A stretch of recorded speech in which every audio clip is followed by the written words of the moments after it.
Abang, nama yang bagi sebagian besar warga Jakarta identik dengan pusat tekstil terbesar di Asia Tenggara. Namun di balik hiruk-pikuk transaksi kain, tumpukan karung grosir, dan aroma nasi Padang dari warung tenda, ada satu nama yang membayang bagai bayangan gelap, Bang Ucup, Taring Baja. Bang Ucup bukan sembarang preman. Ia bukan tipe yang hanya duduk memalak receh dari pedagang kecil. Ia mafia, penguasa jalanan yang menjalankan bisnis kotor dengan sistematis. Ada struktur, loyalitas, dan ketakutan. Setiap hari, anak buahnya menyusuri ganggang sempit dan lorong pasar, mencatat siapa yang sudah setor dan siapa yang belum. Keamanan adalah dalihnya. Tapi semua orang tahu, itu cuma kata manis untuk ancaman. Tidak bayar, maka lapak lenyap atau tubuh sendiri yang terluka. Bang Ucup memiliki sejarah panjang. Ia tumbuh di Tanah Abang, anak kampung yang dulu hanya pengantar karung. Namun sejak remaja, ia mulai menunjukkan taringnya, memukul preman yang lebih tua karena memalak ibunya. Dari sanalah namanya mulai naik. Reputasinya menanjak karena brutal tapi cerdas. Ia membentuk jaringan, dari tukang parkir, calo, sampai oknum aparat. Julukan, Taring Baja, muncul saat ia mengalahkan dua preman saingan hanya dengan tangan kosong. Konon, ia menggigit telinga lawannya sampai putus, dan memakai cincin besi besar di jari tengah untuk memecahkan rahang siapa saja yang melawan. Ia tidak kenal ampun. Bahkan satu waktu, seorang pemuda yang baru berjualan kaos kaki menolak bayar uang keamanan. Esok harinya, kaki si pemuda dipatahkan dan lapaknya dibakar. Pedagang lainnya gemetar. Sejak itu, tidak ada yang berani melawan. Namun, kekuasaan Bang Ucup bukan hanya karena kekerasan. Ia juga bermain halus.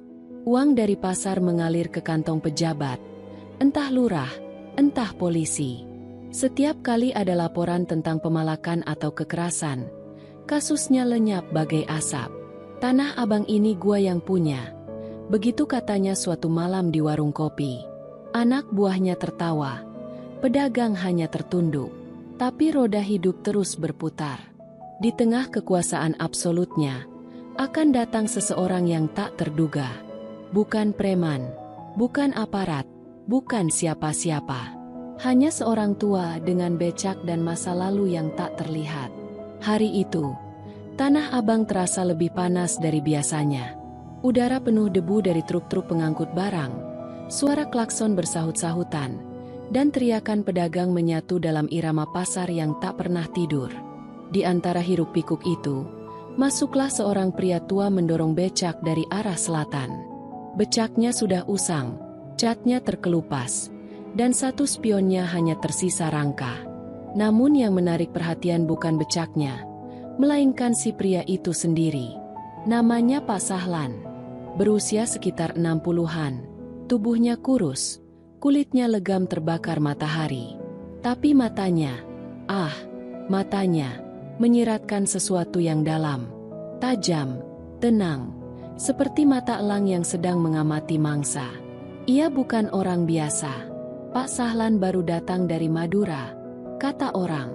Tak ada yang tahu kenapa ia memilih Tanah Abang. Ia tak banyak bicara, hanya menggeleng atau mengangguk. Namun dalam diamnya, ada aura yang tak bisa dijelaskan.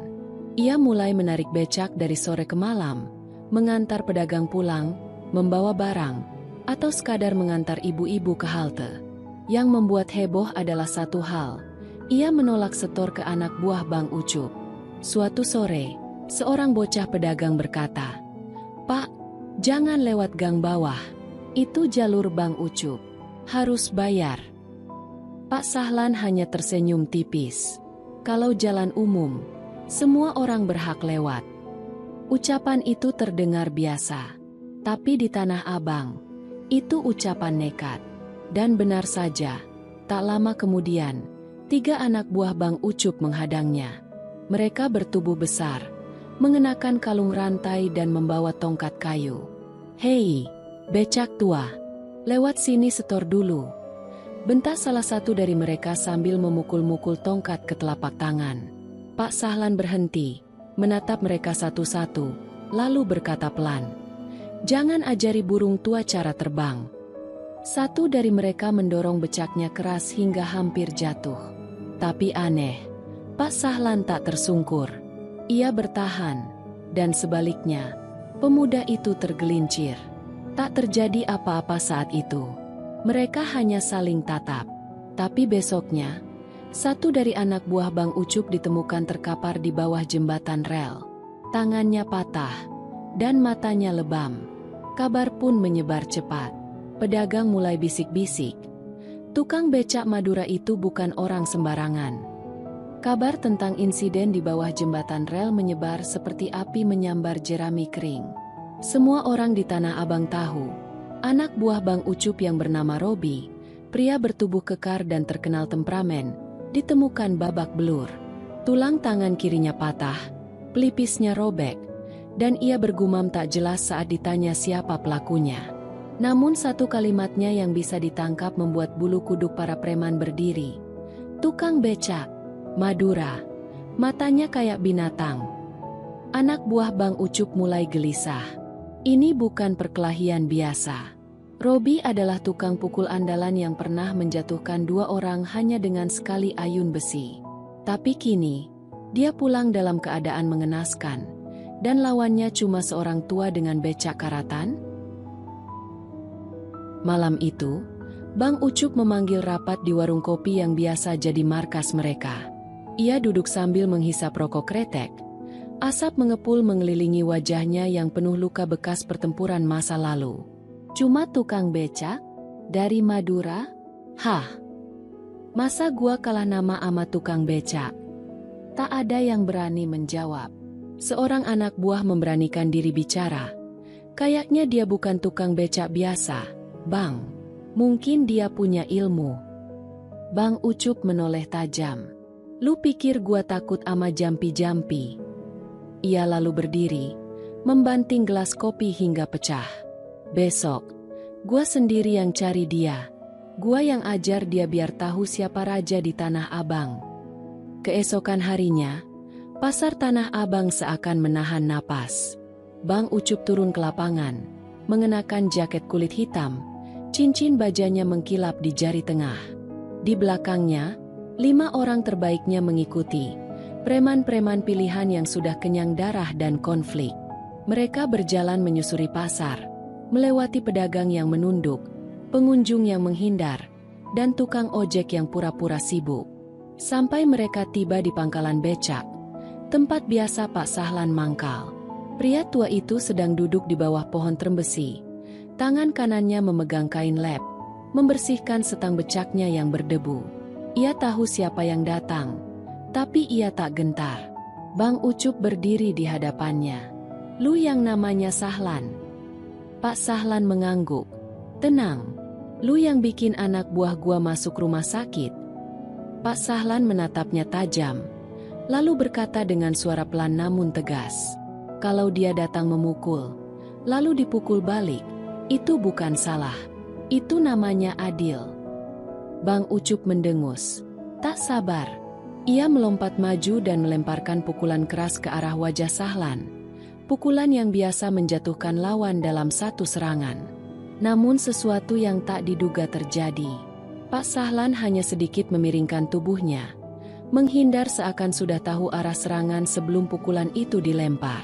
Lalu dengan gerakan cepat dan presisi, ia memukul balik, tepat di ulu hati Bang Ucup. Pria bertato itu terdorong mundur. Wajahnya pucat, tubuhnya gemetar. Anak buahnya kaget. Mereka maju bersama, 5 lawan 1. Tapi yang mereka hadapi bukan orang biasa. Dalam hitungan detik, mereka semua tersungkur ke tanah. Satu terkena sabetan siku ke tenggorokan. Satu lagi dijatuhkan dengan kuncian kaki. Pak Sahlan tidak menggunakan kekuatan, melainkan kecepatan, teknik, dan ketenangan luar biasa. Pedagang-pedagang yang menonton dari balik lapak terpaku. Tak ada sorak, tak ada tepuk tangan, hanya keheningan dan ketakutan. Di tengah tubuh-tubuh yang bergelimpangan, Pak Sahlan berdiri sendiri. Kemejanya lusuh, keringat mengalir di pelipis, tapi nafasnya tetap stabil. Ia menatap Bang Ucup yang kini terduduk di tanah.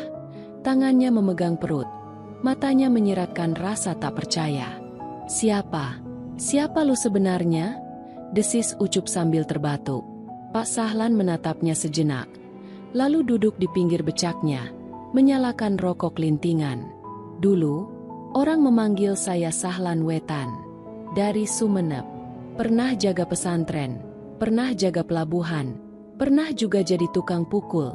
Sebelum sadar hidup ini bukan cuma soal siapa yang kuat." Bang Ucup memicingkan mata. Nama, Sahlan Wetan, tidak asing. Konon, 2 dekade lalu, ada seorang pendekar dari Madura yang dikenal tak pernah kalah dalam duel tangan kosong. Ia menghilang secara misterius setelah satu peristiwa berdarah di pelabuhan Tanjung Perak, Surabaya. Semua orang mengira dia sudah mati atau dibunuh, tapi ternyata ia hanya mundur, menjauh, mencari damai. "Kenapa balik lagi?" tanya Ucup lirih. "Saya tak pernah niat cari musuh. Tapi kalau ada yang menindas yang lemah, saya tak akan tinggal diam." Ucup menangis. Entah karena takut, malu, atau karena tahu kekuasaannya runtuh hanya oleh seorang tua. Warga Tanah Abang keluar dari persembunyian mereka. Perlahan, orang-orang berkumpul. Beberapa menunduk hormat kepada Pak Sahlan. Tak sedikit yang menangis haru, seolah beban bertahun-tahun baru saja lepas. Hari itu menjadi titik balik. Tak ada lagi pungutan liar. Anak buah Bang Ucup bubar. Sebagian pulang kampung, sebagian sadar dan mencari kerja halal. Bang Ucup sendiri menghilang.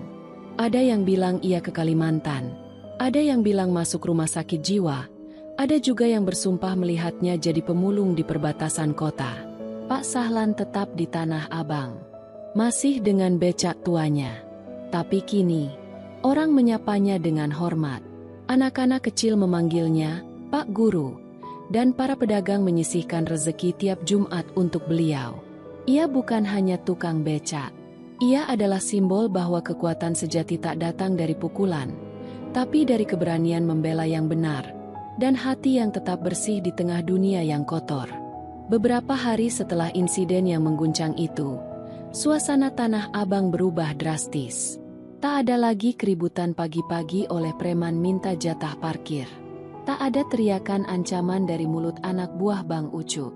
Para pedagang yang dulu hidup dalam kecemasan kini mulai berani tersenyum. Tanah Abang seakan kembali menjadi pasar rakyat. Lapak-lapak yang dulu sering diacak-acak kini berdiri tenang. Beberapa pedagang bahkan mulai berdiskusi tentang keamanan yang mereka bentuk sendiri. Gotong royong, bukan dengan intimidasi, tapi dengan kebersamaan. Pak Sahlan tetap menarik becaknya. Tak pernah sekalipun ia membanggakan apa yang telah terjadi. Tak ada ucapan dari mulutnya tentang pertarungan hebat itu. Ia hanya berkata, "Kalau bisa damai, kenapa harus ribut?" Tapi orang-orang tahu, dan mereka menghormatinya bukan karena takut, tapi karena tulus kagum. Ada yang mulai menyebutnya dengan panggilan Cak Sahlan, meminjam sapaan khas Madura yang penuh hormat.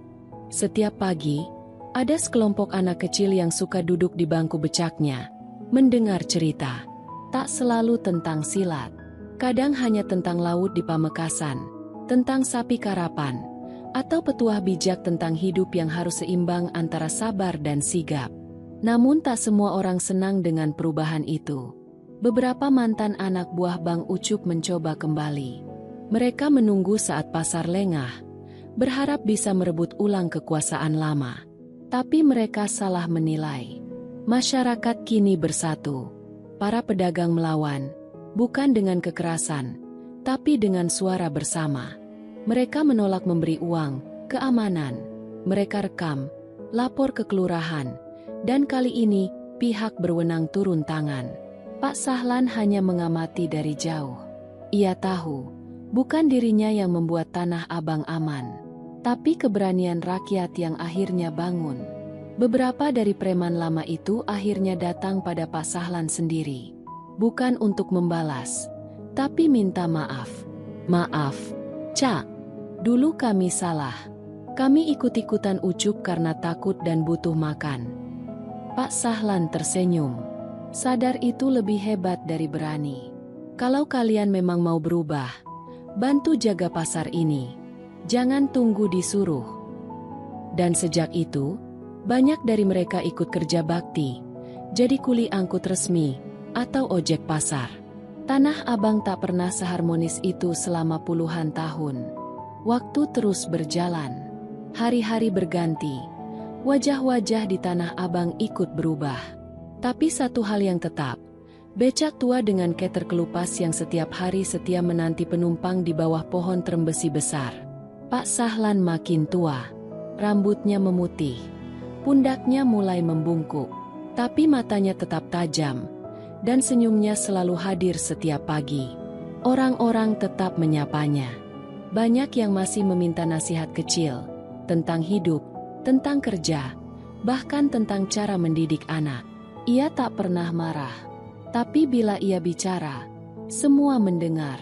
Kisah tentang dirinya menyebar pelan-pelan menjadi legenda. Diceritakan dari satu generasi ke generasi berikutnya. Anak-anak yang kini jadi remaja menyebutnya pendekar becak. Bahkan tukang parkir baru pun tahu, kalau ada masalah, cukup bisik-bisik. Hati-hati, di ujung sana ada orang Madura yang bisa baca gerakanmu sebelum kamu niat mukul. Sebuah mural kecil digambar di dinding gang sempit dekat pasar. Sosok pria tua mendorong becak, dengan bayangan di belakangnya menyerupai pendekar silat bersarung. Namun, tak ada yang tahu pasti kapan Pak Sahlan pergi. Suatu pagi, becaknya tak ada. Bangku di bawah pohon kosong. Hanya selembar kertas terselip di lubang becaknya yang biasa diparkir. Isinya hanya satu kalimat, ditulis dengan tangan rapi. Bukan saya yang membuat Tanah Abang aman, tapi hati kalian yang akhirnya berani memilih kebaikan. Jaga terus. Jangan tunggu pendekar datang kedua kali. Sahlan Wetan. Sejak saat itu, becak tua itu tak pernah lagi terlihat. Ada yang bilang ia pulang ke Madura. Ada yang bilang ia memilih hidup di desa dan bertani. Tapi banyak yang percaya, ia hanya muncul saat diperlukan. Dan bila suatu hari nanti Tanah Abang kembali dilanda gelap, mungkin, hanya mungkin, suara roda becak berderit akan terdengar lagi di ujung gang, diiringi sepasang mata tajam dan hati yang tenang. Sebab, legenda tidak pernah benar-benar pergi. Mereka hanya menunggu saat untuk kembali.